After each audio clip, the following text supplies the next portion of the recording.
Spaceman is the nothing personal word of the day, not the nickname for Bill Spaceman Lee, a former pitcher for the Expos, but Spaceman because we've got an actual spaceman. Terry Virts, an astronaut, a real live astronaut, has agreed to join us here on Nothing Personal for a Samson Sit-Down. Terry, how are you? Doing good, man. I'm so excited to be here, David. This is awesome. Wish I was there in person. Are you on Earth right now, or are you in space? Yeah, I'm on Earth today. It's my Earth, it's Earth Day today. Do you find yourself confused sometimes? Like some days you're on Earth and some days you're on space, or do you know like when gravity is upon you? You know what? At night, I put some music on. Last night, I was putting some sounds from Earth that I had when I was in space. And it actually had me like I was dreaming about space last night, listening to that music that I was listening to when I was in space. So that's pretty cool. So for those paying attention, this is Terry Virts, who is an astronaut, not just on a space shuttle, but actually went to and lived on the International Space Station. We're going to get to all that. We're going to get to so many questions that you would have about someone who lived in space and what it's like. But I want to start, Terry, with one thing. Just tell me, when most kids grow up, when they're kids, they say, what do you want to do? I want to be a basketball player. I want to be a baseball player. I want to be an astronaut. People say that, but then no one ever does it. Right. So I don't know if anyone's ever met an astronaut, but meeting you, I've met a lot of athletes. Meeting you and knowing you is a highlight. When did you know you wanted to be an astronaut? How does that work for a real astronaut? So when I was a kid, I was probably 5, maybe in kindergarten. And the first book I ever read was about Apollo. And I was hooked. I just knew I wanted to do that. It was so cool. Guys went to the moon. So I grew up with pictures of space shuttles and galaxies and stuff like that on the wall. But you know what? I also love baseball. And I also really wanted to be a shortstop for the Baltimore Orioles. But there was this guy named Cal Ripken in the way. So I had to take my second choice. But when did you know? Because when you're a kid, we all had it. When I was a kid, I had those glow in the dark stars on the ceiling. So when you look up at night, it looks like you're in space. But then you realize that, you're not going to be an astronaut. You actually wanted to be one and became one. Do you go to college for that? Do you go to, are you a PhD in mathematics, physics, astronomy? So when it was about 13, I read a book called The Right Stuff, which by the way is one of the best space movies of all time. But the book's even better. And it told me what to do. These guys had been fighter pilots and test pilots, and then they went on to be the original astronauts. And so that was kind of my template. I didn't have anybody who knew what to do. I was the first guy in my family to go to college, so it was that book really that laid out the map. How do you get to be an astronaut? So that's what I went to the Air Force Academy, majored in math, became an F16 pilot, and had a lot of luck along the way. So I think you're not making it as exciting as it actually is. An F-16 pilot is something that is that like the Top Gun plane? Yeah, there it is right there. My F-16. It was funny. I got, I did pretty well in pilot training. So I got a fighter, F-16s were one of the top choices. And I went home to tell my grandmother and I said, Grandma, I'm going to be an F-16 pilot. Oh, what's that? So I showed her a picture and she looked at it and she said, well, when do you get to fly the big ones? I was like, Grandma, I just worked my butt off and had to beat out everybody else so I could fly the little one. So do you remember she was waiting for me to finally get to fly the big planes? Do you remember the time when you flew to have lunch with me and Conine? It was awesome. It was one of the best parts. So at NASA, we have these T-38s, which I've got a T-38 model over here. And it's the most important training we do. Flying jets is the best possible way to practice for spaceflight. We call it spaceflight readiness training. But when you fly, you have to go somewhere. So a couple times I came down to Florida and had lunch and then flew back to work. It was pretty awesome. So you were in Texas at the time. I was. And you would call me and Conine and say, hey, do you guys want to have lunch today? And we were at the ballpark because we'd have a game. And the first time that you did this, I remember we said, well, we're in Florida. And you said, no problem. I'm going to get on the plane and I'll be there in an hour and a half and we'll have lunch and then I'll go back. And you did that. You literally took, and we said to ourselves, are you using government property incorrectly? And the answer was, it's actually, they want you to do stuff like that. It's required. It's like you have to, if I don't do that, I get fired. So you gotta fly somewhere. You gotta fly somewhere. Why not South Florida? Oh my God. It's so perfect. Okay. So we know that you became an astronaut. You sort of skipped over. You read The Right Stuff. I watched The Right Stuff, but I couldn't become an astronaut. But PhD, do you have a PhD? No, I got a master's degree, and I got a picture of me with my 1-year-old baby sitting on my lap, and I'm typing on a laptop. It was pretty funny. And once NASA hired me, my extra, graduate studies stopped because I'm like, why do I need to get any more degrees? I'm already hired by NASA. So how does NASA hire you? Do you fill out an online application? How does that work? So back in the day, I filled out a stack of paper that thick. They put out a notice, hey, we're going to hire a new space shuttle class. And at the time I was in test pilot school. I was still a student. I hadn't even graduated. So everybody there at Edwards Air Force Base wants to be an astronaut, but everybody was like, hey, we're still students. We haven't graduated. I'll just wait till the next time. And I was stupid enough to go, why? I'm just going to do it. This is why I'm here. So you fill out this big application. They start off with thousands of people. They narrow it down to a few hundred. They narrow it down to about 100 that come down for interviews. And I went down to Houston for an interview, which is pretty awesome. I was just like, this is the coolest thing I've ever done, because there was astronauts and space shuttle simulators, and it's mostly medical exams. They're just checking you out. And every once in a while, they'll find a guy that's missing a kidney, or, they'll find really bad problems for people. But anyway, while I was doing that, all of my friends assured me, Terry, there's no way you're going to get hired. There's no way they're going to pick you. You're too young. This other guy has more experience. This other guy's better looking than you are. And I was like, you're right. There's no way they're going to pick me, but this is fun. I'm just going to go have fun. And I think that loose attitude was the key. Like, I had fun and I enjoyed it. I wasn't all uptight and nervous, probably like in baseball, right? The teams that can be loose and not get too overwhelmed by the big lights do better. And that was the key, I think, to that interview. But here's my lesson, David. Don't tell yourself no. Like, if I were going to give people advice, I give little kids this advice, I give old people this advice.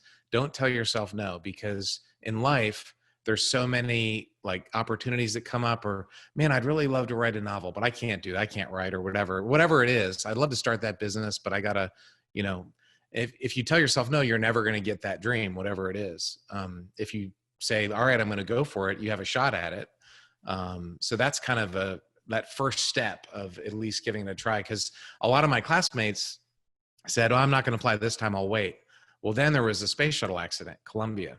And then NASA hired way too many astronauts. So I had to wait a decade. We all had to wait a decade to fly. So these guys that really were smarter than me and really were better looking than me, and they would have gotten hired, but they didn't, because they didn't even apply, because they told themselves no. So that was kind of like my career advice that I learned through my astronaut experience. Is that part of the advice that's in the book that just came out? You have a book called How to Astronaut, an insider's guide to leaving planet Earth. Do you talk through some of that in your book? Tell us about the book. You got to pump it, please. I got it. Here's the book, man. It just came out yesterday. It's so awesome. I've been doing some amazing interviews on BBC and Forbes, and to be on C-SPAN. It's been this publisher is really great. But the book, I'll talk about the book. I've got 2 golden retrievers that are demanding attention right here. They're not happy that I'm talking to you. They want me to be throwing a ball for them. So the book, it is not a memoir.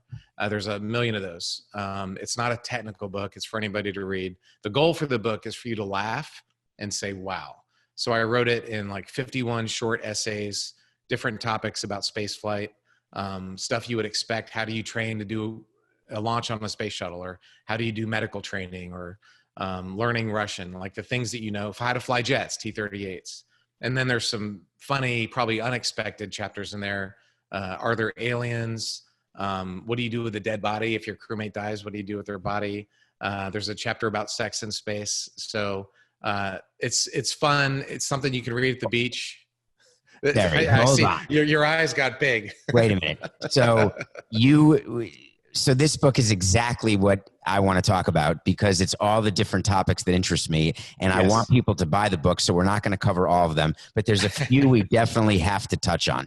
Yeah. So you were on the International Space Station. If people don't realize that is a floating, well, it's not floating. What's it called that the space station does? It's orbiting. Orbiting is the perfect word. Thank you, sir. Yeah. That's why I'm not an astronaut. So it's an orbiting home. It's a bunch of different pods, and they're all combined, and it orbits around the Earth. And you lived there. How long were you there? in total over 7 months. When you came to Florida to watch my launch, that was a 2-week mission. We actually installed the last 2 modules. So that was the final quote unquote assembly of the space station. And then I went back a few years later on a Russian rocket, and we talked about you and Konine coming over for that launch, but it's a nightmare to get there, to Baikonur. Anyway, Kazakhstan, isn't it? Yeah, Baikonur in Kazakhstan. If you look on your map, look for nowhere, and in the middle of that is where the Russians launched the rockets from. And that was a 200-day mission. So I did 2 weeks and then 200 days. So I want to talk about the 200-day mission a little bit. So people go to the International Space Station. That is obviously, I mean, you were on the Shuttle 130, which is the 2-week mission, and that is rare. That's like being an all-star every year in professional sports in order to go on a shuttle mission. But then you went into the Hall of Fame because how many people get chosen to go to the space station? That is just the top of the top. What went into that decision when you were approached? Did you approach them? Did you do it earlier than other people, like when you wanted to become an astronaut? How did it come to pass that you lived on the space station for 7 months? So when you show up at NASA, clearly you want to fly in space. And like I said, I had to wait a long time. Everybody my age basically had to wait between 8 and 12 years because of all these things. And one day I was getting on the elevator, leaving work, Friday afternoon at 5, and my boss gets on the elevator and he just looks at me and goes, "Oh, by the way, you're going to be the 130 pilot." And I was like, okay, like the biggest news of my life. I had this giant family celebration that night, but it was just passing in the night. "Oh, by the way, the Hall of Fame called, you're getting in the Hall of Fame." So that was how I got on 130. And then after that, I was like, do I want to go back to the Air Force and try and be a general and whatever, or do I stick around at NASA? And I did this. I went to Harvard Business School, actually. And when I was there, I realized that, there's a lot of really cool stuff to do in life, but I'm not done flying in space yet. So I came back to NASA, and then I got another email. This time it was a different boss.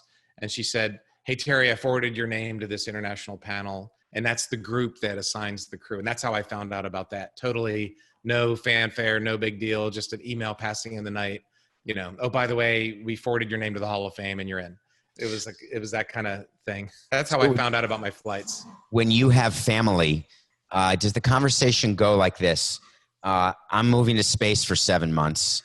And if I get chosen, and I'm not even discussing this, I know it's a huge sacrifice and I'm going to miss you, but I get a chance to live in space for 7 months. And there's only a handful of people who've ever done that.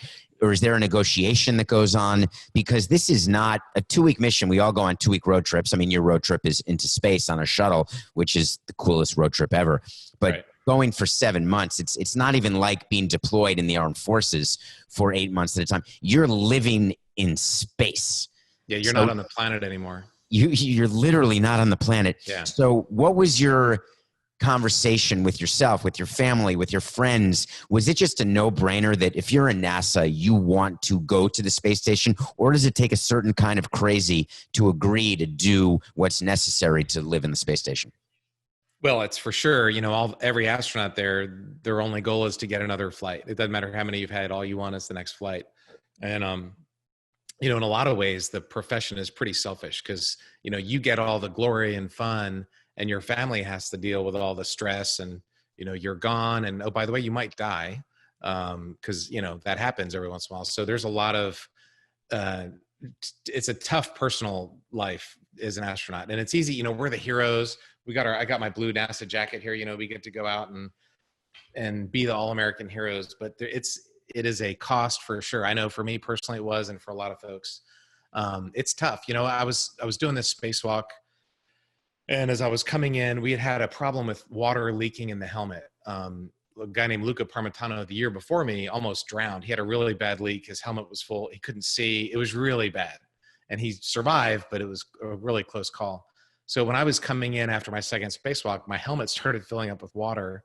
And it was slowly, but the whole visor was full. I could bang my head and I could see water on the whole thing. The back of my head was soaking wet. Like the whole helmet was full of water. And I didn't say anything. I didn't want to freak anybody out. Finally, it's like, "Houston, there's some water in here." And everybody was calm. They handled it well. But my daughter was driving home from school and they cut in on the radio and they said, "Astronaut Terry Virts has got water in his spacesuit and he might be drowning," and blah, blah, blah. And she was just a kid. and like there's nothing she can do. She can't text, "Hey, are you okay?" So it was that was just one kind of anecdote of the stress. My wife at the time got this text at 4 a.m. The crew is sheltering in the Russian segment and they're all okay. So whenever throughout my Air Force career, whenever somebody would call my then wife and say, "Terry's okay," she's like, "All right, she knew I wasn't okay. Like I had an airplane that almost crashed or whatever.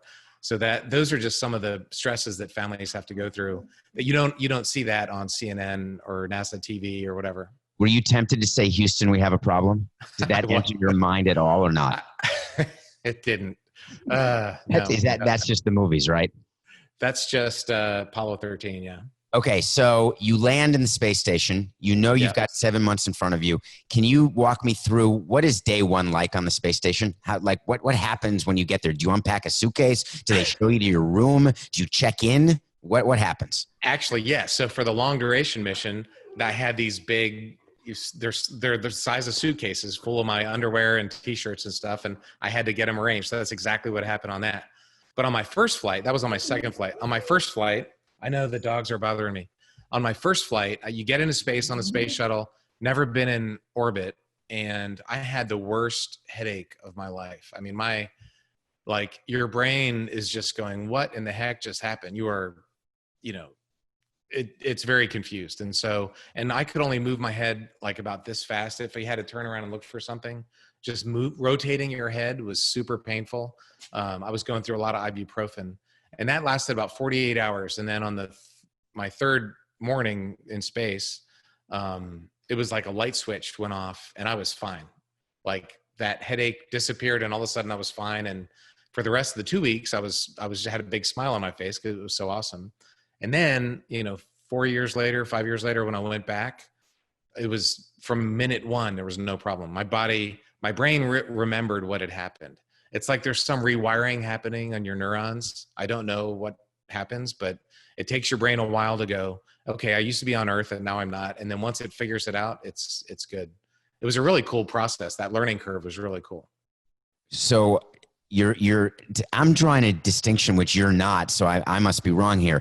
When you're on the shuttle, it's 2 weeks orbiting the Earth. It's a 2-week mission. You do some spacewalks. You go to the space station. You put together some pods. You have a mission.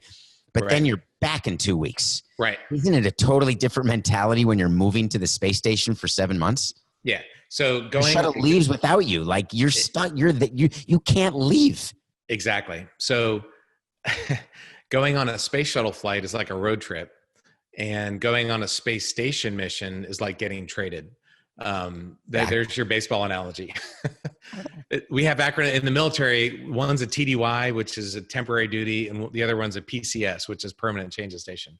But the baseball analogy is road trip and getting traded. So yeah, you're there, and the station is big. It's about a 747. There's a lot of room inside there, but you can't leave it at all ever. You can do a spacewalk, which you're on it. You haven't gone anywhere. You're just attached to it. So yeah, it's definitely a long-term mission for sure. Is there a chef on the space station? Yeah, you're looking at him. So did you eat how many people lived on the space station with you for those 7 months? Six. There were six of us. 6 total people. Did you guys eat 3 meals a day together, all 6 of you? No. You're basically on your own. I made a real effort to try to have dinner together, especially with the Russians, because the Russians have their half of the station and we have our half. And so it's very easy for them to just spend all day on their half and us to spend all day on our half and never see each other. So I made an effort. I didn't want to have the Russians and us. I wanted to have one crew. So I would make my dinner, which is in these little green bags like the Army guys get, MREs. And I would put them in a Ziploc and float down, and we would listen to Russian radio, and they would teach me bad words in Russian that you don't learn in Russian class. And we had a great time. That was the highlight of my time in space, was hanging out with the Russians down there. Well, what were you there for? If that's the highlight, like, was there a mission? Oh yeah. So my shuttle flight was to finish building the station, but this long duration mission was science.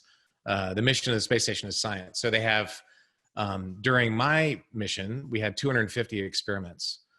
Some of them were just a box, you plug it in and never do anything with it again. other stuff was really involved. Like we did rodent research with mice. And so we were dissecting mice for weeks, and that was a lot. That's a lot of hands-on work. I did this other one for salmonella and E. coli vaccines for a major drug company. And they're trying to develop these vaccines. So we were infecting these little worms called C. elegans with these diseases. I got a funny story about that too. So you have a work day, Terry? Like literally, what time is it? Monday through Friday. What 7:30. Yeah, 7:30 in the morning. You start off with your daily planning conference. It's a meeting. So you got your all the different mission controls. So there's Houston, there's Moscow, there's Europe, there's Japan, and there's Huntsville. Huntsville, Alabama is where all the payloads are done, where all the science is done. So you get on the radio and you go, "Good morning, Houston." Then you go, "Dobro jutro, Moskva," and then you go through the whole thing. And they go, "Today's good. Oh, don't forget this. We changed this," whatever. It's just a quick tag up. And then you go work for 10, 11, 12 hours. And then in the evening, you have another DPC. And they say, "Hey, this worked well today. Hey, do you have the serial number from this part? And tomorrow expect this." And then you got the evenings free. And in between, you're doing science, you're doing maintenance, you're exercising. They give you 2.5 hours of exercise a day. You're doing unloading cargo vehicles, loading cargo vehicles, getting ready for spacewalks. You're doing interviews, with David Samson. Nothing personal with David Samson. So, what time is it in space, Terry? It is GMT. So the Russians use GMT and you use everybody GMT. uses GMT. Yeah. So it's 7:30 GMT that you have this meeting. Exactly. And which is London time, basically. Yeah. So are you seeing? How do you wake up with the sunrise? How does that? What is the sun like in space? I had my Omega Speedmaster that beeped at me. That was my alarm for 7 months. Yeah. So there's no, in my crew quarters, which is like a phone booth. There's no window. The Russian crew quarters actually have windows, which would be really bad because I would never sleep. I would just sit there with the window looking out the window all the time. So if you had a window open, the window cover open. If you had a window open, it wouldn't last long. If you had a window cover open, it would be light and dark every hour and a half. So there's no way you could sleep. So the sunrise and the sunset happens every 90 minutes in space? Yeah, it takes 90 minutes to go around the Earth. So how do you know when it's been a day? You look at your watch. Yeah. You just have to look at your watch and keep your body on GMT time. Because if you did local time, like where the sun is, the sun is moving, like you can see it move. You're flying so fast, you're going 25 times the speed of sound. So if you just use local time, a human body couldn't do that. You'd be falling asleep every 45 minutes. I want to think about this because it's blowing my tiny brain. Yeah. So you have a sunrise and sunset every 90 minutes. Yeah. Which means in a 24-hour period, you're having 18. I'm doing rough math. 16. Like so it's 16 days? You have 16 days every day. Per day. Mm-hmm. Okay. 16 sunrises and 16 sunsets. And does the sun rise in the east? And how does that work? It does because we're flying towards the east. But here's something that'll blow your mind. So, the Earth is this ball and the orbit is like a hula hoop around it, right? So the hula hoop is fixed in space. So as the Earth goes around the sun, sometimes as you fly over the Earth, the sun is right in front of you. So sometimes the sun rises there and then it sets right behind you. But sometimes the hula hoop is off to the side to where if you're the sun over there and we're flying this way, the sun is over there. And so that's called high beta. So the angle between your orbit, if the sun's here, your beta is 0.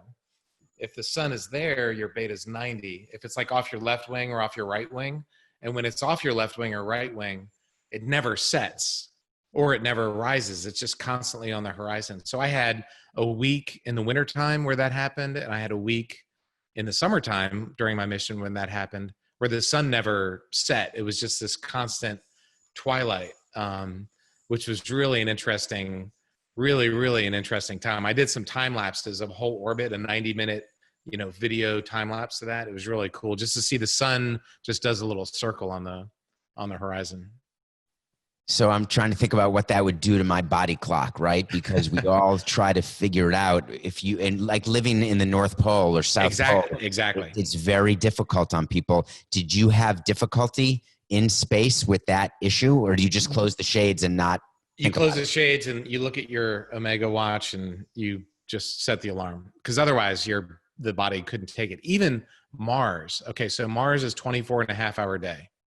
So the planet Mars is basically like Earth. It takes it 30 extra minutes to spin around, right?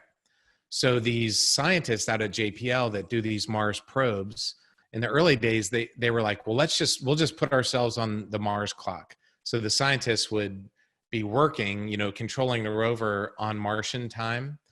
And my buddy was one of those scientists, and he said they tried that for about a week or two, and then it destroyed them. Like they couldn't function anymore.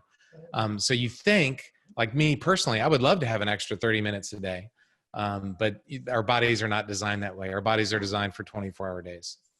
So That is even guys fascinating. trying to be on Mars time, it doesn't work. If you try to be on ISS time every 90 minutes, there's no way that would work. And you had to bring, you just talked about food in a Ziploc bag. So you never went over to the Russian side for dinner and had like goulash and soup. Oh yeah, absolutely. In fact, they give you like most of the food, you get what you get. There's no choice, but they give you a little bit of choice. So you get basically like a backpack full of food every month that you get to pick. And as part of my selections, I picked some Russian food. I love Russian food. It's meat and potatoes and soup. And the best thing about it was fish. The Americans don't, we have like bags of tuna that you get at the grocery store. That was our fish. So the Russians have really good fish. They come in like little cat food cans. I love those things. They were great. The Russians were sick of them. They're like eating cans of fish, 3 meals a day. They were sick of them. So they like to eat the food that we were tired of, and we like to eat the food that they were tired of. It was just about variety. So it worked out really well. Actually, we never threw any food away because they liked our food that we didn't like, and we liked their food that they didn't like. Did you lose weight, Terry, in that 7 months? Yeah, I lost about a kilo a month. I was in good shape, man. It's like being on a health spa for 7 months. I was doing 2.5 hours of exercise a day, and not eating McDonald's. It was nothing, no fat, no, it was really pretty good. Your legs get skinny though, because you're not walking ever unless you're running on the treadmill. So your lower body gets skinny, but my upper body got in pretty good shape because I was, working out on this NASA workout. There's a chapter about that in the book, NASA workout machine. So you spent 2.5 hours working out. I'm training for a long race right now, and I'm picturing you on a treadmill in space. Do you have to strap yourself to it? You do, absolutely. So this chapter in here is pretty cool. And it's 2.5 hours. I mean, that includes, that includes getting dressed and getting clean up afterwards and setting up the equipment. But you wear basically shoulder pads with these big bungee cords that hold you down. And it's hard to do because it's like all this weight up high. It's not stable, right? Like your center of gravity is not stable. So you get pulled down on the treadmill, and it takes some time to figure out how to run on a treadmill in space. But once you do, I loved it. That was the best part of my day, because it felt like I was walking, which was that feeling I really craved. It was pretty cool because the other 23.5 hours I was floating. And are there showers? No showers for 200 days. It's every 13-year-old boy's dream. So you could just clean up with a washcloth? Yeah. In fact, so I made an IMAX film while I was up there, A Beautiful Planet, which was the highlight of what I did in space. It was awesome. But I joke, I got paid twice as much as my crewmates for doing a nude scene, because I do a shower scene in A Beautiful Planet. I got paid 2 times 0. But so no showers, just a washcloth. You just squirt some hot water in there. And so there's these little drink bags. They're like Capri Suns, metal drink bags. They got Tang powder in them and whatever. You fill them up with water and you get tea or coffee or fruit juice or milk, whatever it is. They also have soap bags. So some of them have soap in them. And there's a spreadsheet that tells you, you get 1 pair of running shorts a week, 1 Under Armour t-shirt every 2 weeks, blah, blah, blah. And on the soap spreadsheet, it said 2. So I assumed it was 1 every 2 days. So I was using these bags every other day. And after a couple of weeks, I call Houston. I'm like, hey, I can't find any more soap. Where's my other soap? And they were like, No, that was one every 2 weeks, not one every 2 days. So I was at a soap after 2 weeks with 6 months still in front of me. So did you go visit the Russians and get their soap? There was an emergency stash. I found a few of these things hidden in the space station, but for the most part, it sucked to be me. So we also had these like camping towels that you filled them up with water. There's a chapter about this in the book.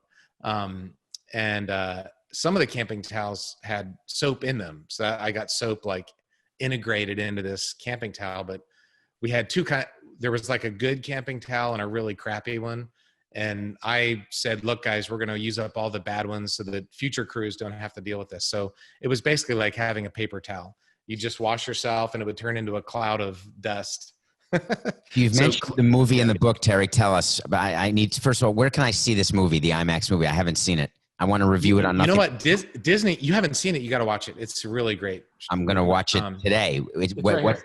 Beautiful Planet. Disney just released it on Hulu. They put a bunch of IMAX films out on Hulu. So if you got Hulu, you can watch it there. Other than that, it's on called A Beautiful Planet on Hulu. A Beautiful Planet, yeah. All right. And what about, where can we buy your book?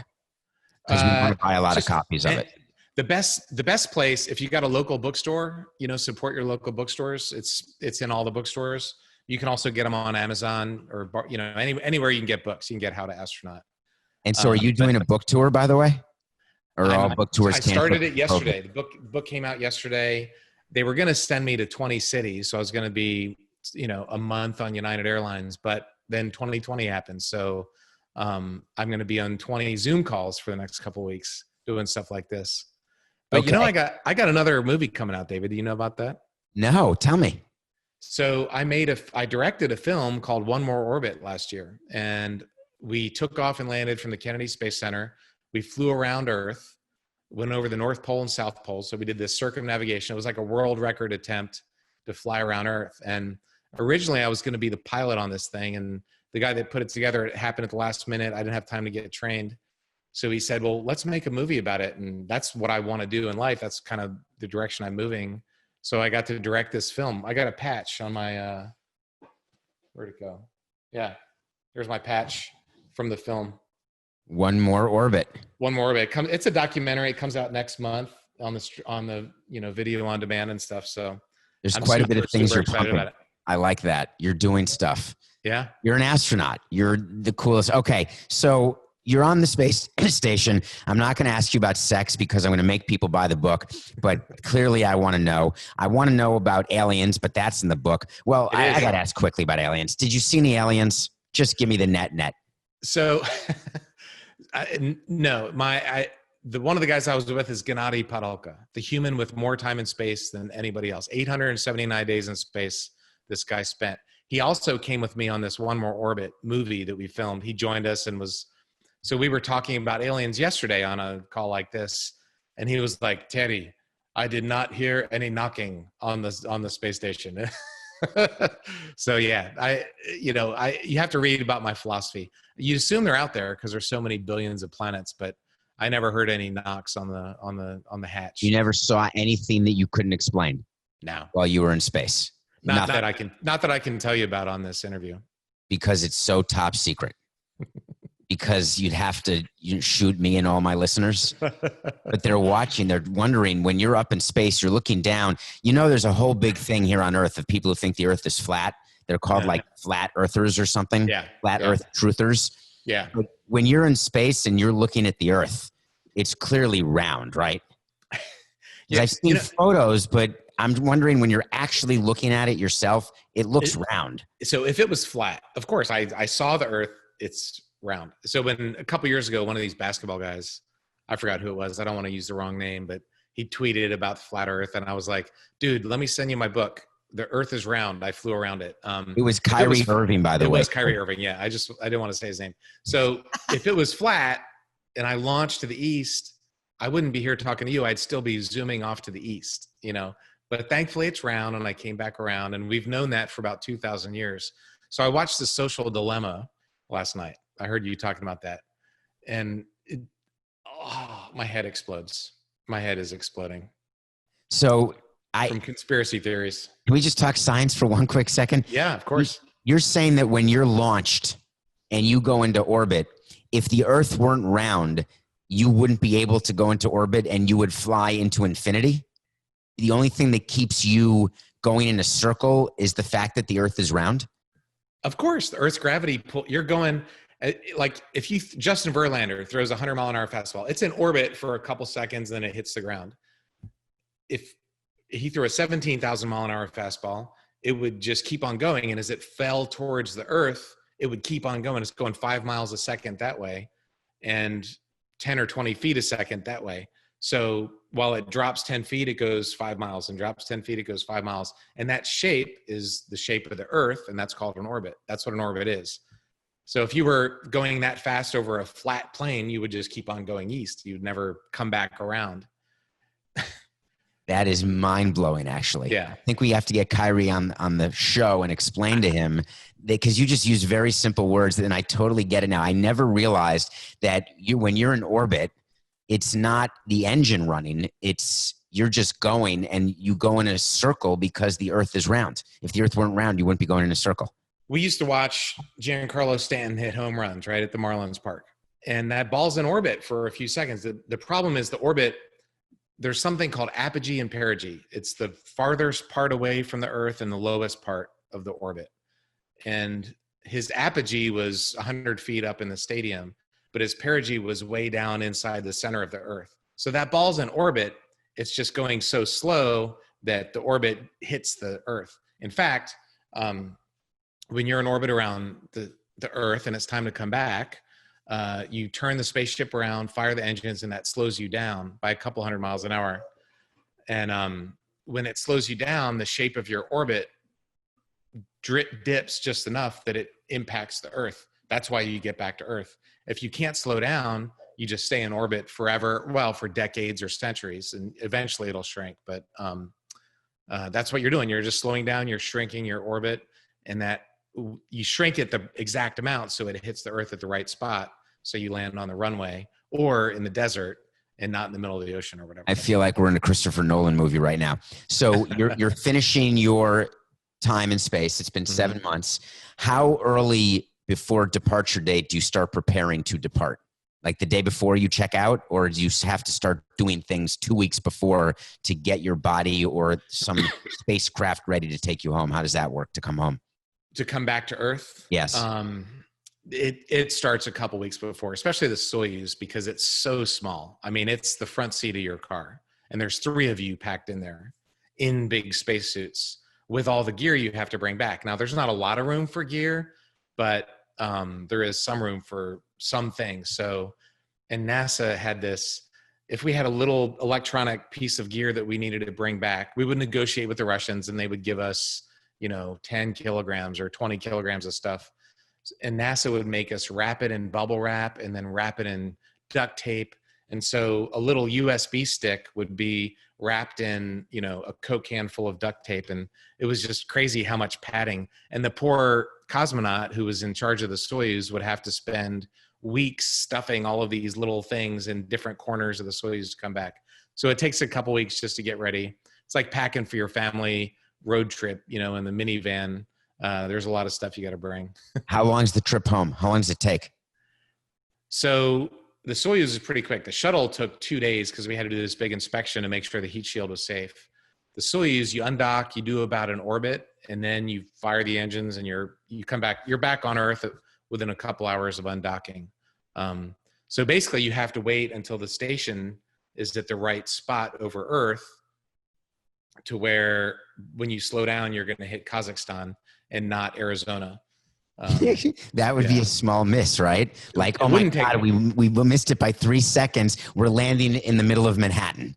And that happened back in Mercury. It was Scott Carpenter, I think, missed his deorbit burn by, it wasn't minutes, it was seconds, but he landed like hundreds of miles off course, and the carrier had to go find him, and he got in a bunch of trouble. So yes, it's important that you hit that burn at the right time. You're going 5 miles a second. So every second you're late, you're missing your 5 miles long. So you're in the vessel. Are you scared? Is it more scary to come home or to leave home? I think coming home. So we had the night before we came back, me and Samantha, we were talking with our crewmate, Scott, and he's like, hey guys, you're going to think you're going to die, but you're not. Cause he had already done one Soyuz flight and it was their first Soyuz for both of us. So the next day we're in the Soyuz and the thing, it's tumbling for minutes and there's flames and fireballs going by. And the Soyuz has this big thermal blanket on it that rips off. It's designed to rip off as it burns up.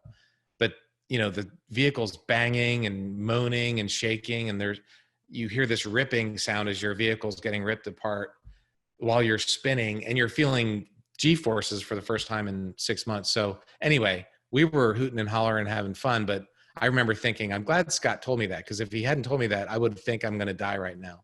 So I got advice for space tourists in here, but one of my pieces of advice is you're going to think you're going to die, but don't worry, you're not. So do you not eat before you come back for a couple of days? Because it sounds like you'd vomit. It's like a major roller coaster ride. No, you know what? I did, but you know, the big thing, and I talk about this also, drinking. We call it fluid loading. I got a really funny story about my shuttle fluid loading. I drank too much, but when you get into space, Terry, when you get into space, you pee a lot, not in your pants, but you're just, cause all this right now, you and we got a lot of fluid down our legs. And when you get into space, that all just floats up and you just pee, you know, a lot of pounds of water, you lose it. And so when you come back to Earth, if you don't replenish that, you're dehydrated. So I drank a lot of fluid for the shuttle and for the Soyuz flight.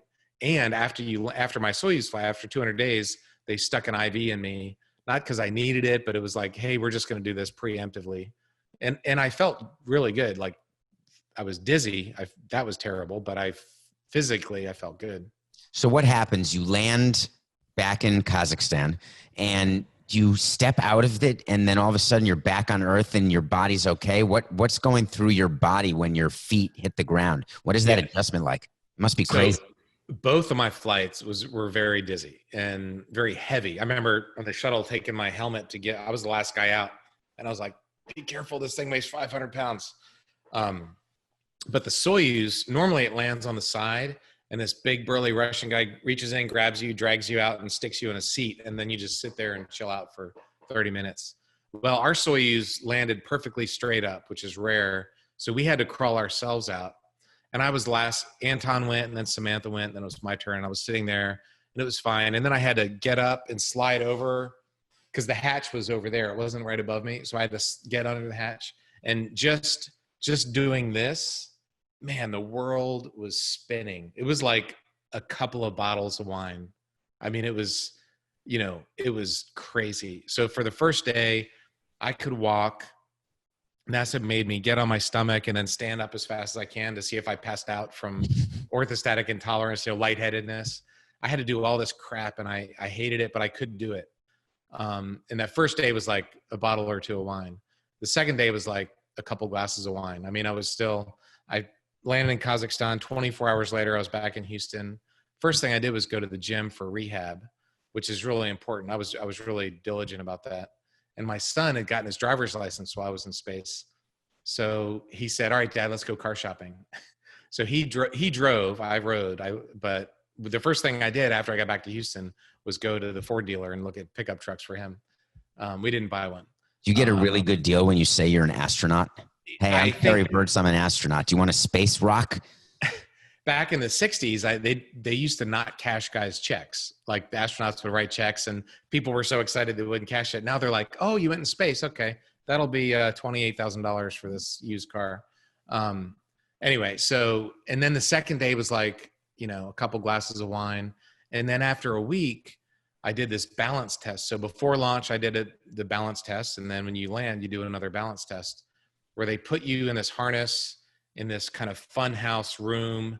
And then they shake the room. They move the room up and down and back and forth. And they can see how long it takes you to stabilize yourself using these force sensors. And my balance score a week after landing, after 200 days in space, was better than it was before I launched, it blew me away. I couldn't believe that was true. The scientists couldn't believe it either. But my point is I recovered really quickly. And they did this DEXA scan, this X-ray scan of my body. And I had lost 0.0% of my overall body's bone density, which blew me away. They were surprised too, but it was because I did all this exercise, and I was really doing my rehab. So anyway, I was very lucky. My body was kind of made for space. So would you be supportive for the civilians going into space? Do you like that program? What they're trying to do? Should I do that? Would you like train me? Because it sounds like something I'd really want to do. You, David Samson, absolutely should. There's a chapter in here about space tourists. You need to do that. Seriously. It's totally something you should do. So there's Virgin Galactic out in California, which is really cool. It's like a space plane. It's a piloted airplane, lands on a runway. And then there's Blue Origin, which is a capsule. It's automated, Jeff Bezos thing. They're both suborbital. They go up, 5 minutes of weightlessness. You see Earth and you come back down and land right away. That is something you should do for sure. Now, look, it's not, there's a risk to that. That is not 100% safe. But, these guys are going to make it as safe as they can. I drive on 95 in Florida. It can't be worse than that. I know. Absolutely. Terry, I could keep going forever. I really appreciate your time. I want people to go out and get your book. It's called How to Astronaut, An Insider's Guide to Leaving Planet Earth. You want to hear about sex on the space station? You want to hear about exercise, how they eat, what they drink, how they deal with the Russian cosmonauts, how they get up and back?